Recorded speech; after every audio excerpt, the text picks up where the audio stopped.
There were two trains heading the opposite directions on the same track at 7 o'clock. One train was heading north and the other train was heading south. Both trains were 145 kilometers apart. Train 1 was moving at 70 miles per hour, and both trains crashed 55 minutes in.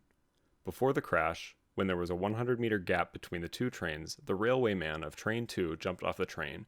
Calculate the time it takes for the railwayman of Train 2 to jump off, having secretly plotted the murder of the railwayman in Train 1 as revenge for cheating on his wife. The railwayman of Train 2 had lived a hard and arduous life. He never knew what love truly was. Having grown up in a household solely with his father, his mother had died young during childbirth. His father, Phileas, had blamed him for his mother's death. Often, during his drunken reveries, his father had taken his anger onto him. Abused and desolate, he had grown up broken, unable to navigate his life once his father had kicked him out at the age of 16. With not a single penny to his name, he started working at the local railway company, toiling day in and day out. Over the years, he had gained a vast amount of experience and skills. Quickly distinguished, his promotions rapidly followed.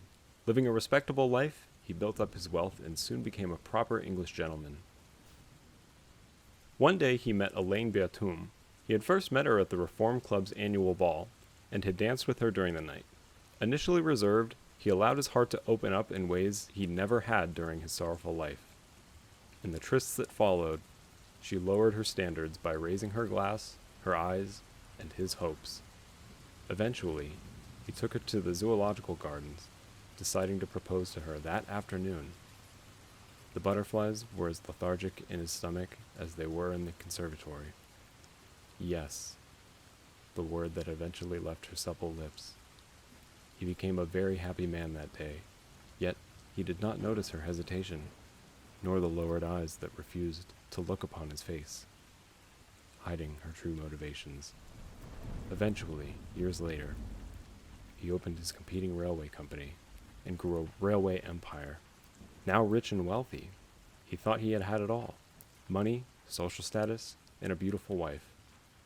On one particularly hot day, he arrived back home, tired after an important business venture that had not gone well. Having failed to secure a contract to open a new railway line, he traveled home early in displeasure. However, when he opened his front door, he stopped dead.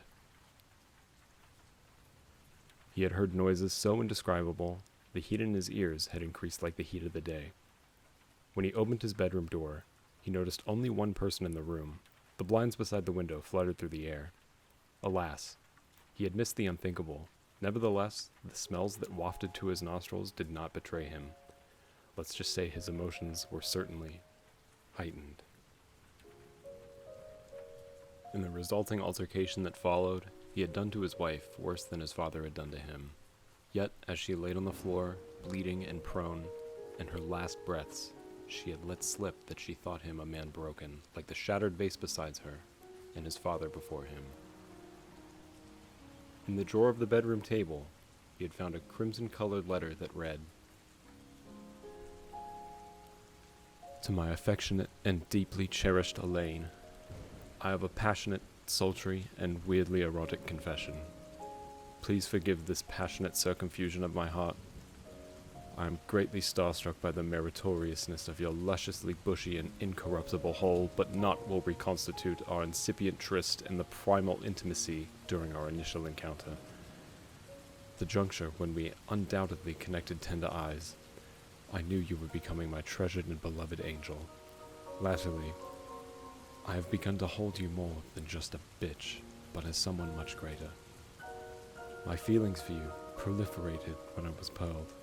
I experienced the persuasiveness, intensity, and vigor caressing off your body into mine. Throughout my pearling, I felt entranced in such a manner. I experienced a heavy and primal urge. I was further seduced by your intense poetic skills.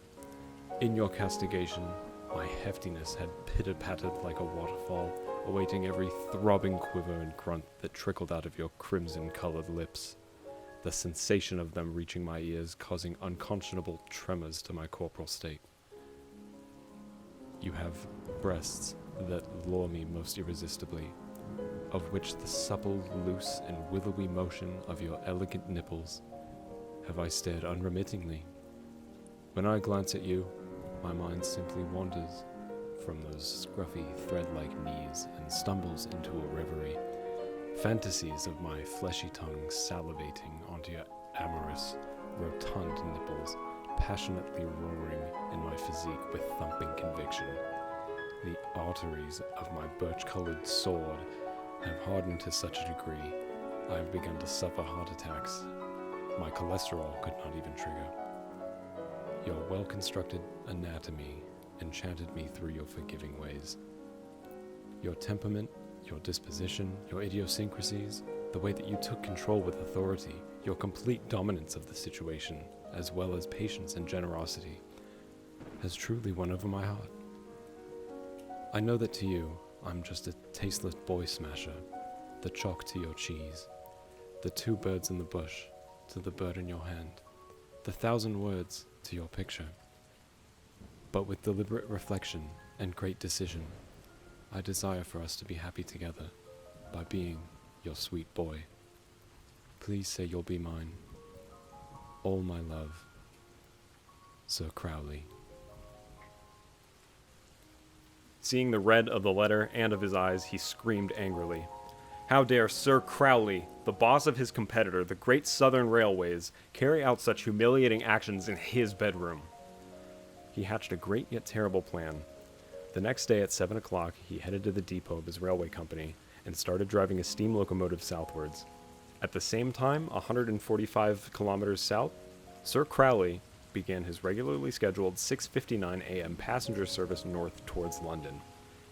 In his anger against Sir Crowley, who he knew had engaged in trysts in his bedroom yesterday, the railwayman of Train 2 sped his lone locomotive traveling south to the top speed of 70 miles per hour. As passengers started filling in the train service heading north, they did not know that they would soon become the victims of a single man's vengeance. 55 minutes later, as the southward steam engine was speeding towards London, disaster struck. A few days later, he'd been caught. For the deaths of 358 people, the judge had sentenced the railwayman of Train 2 to the gallows. Furthermore, the tragic details of the murders of the esteemed Sir Crowley and the graceful Elaine Berthomme, also known as Albert, had shocked the jurors. I regret nothing. The last words uttered before the execution of the railwayman of Train 2, also known as TT.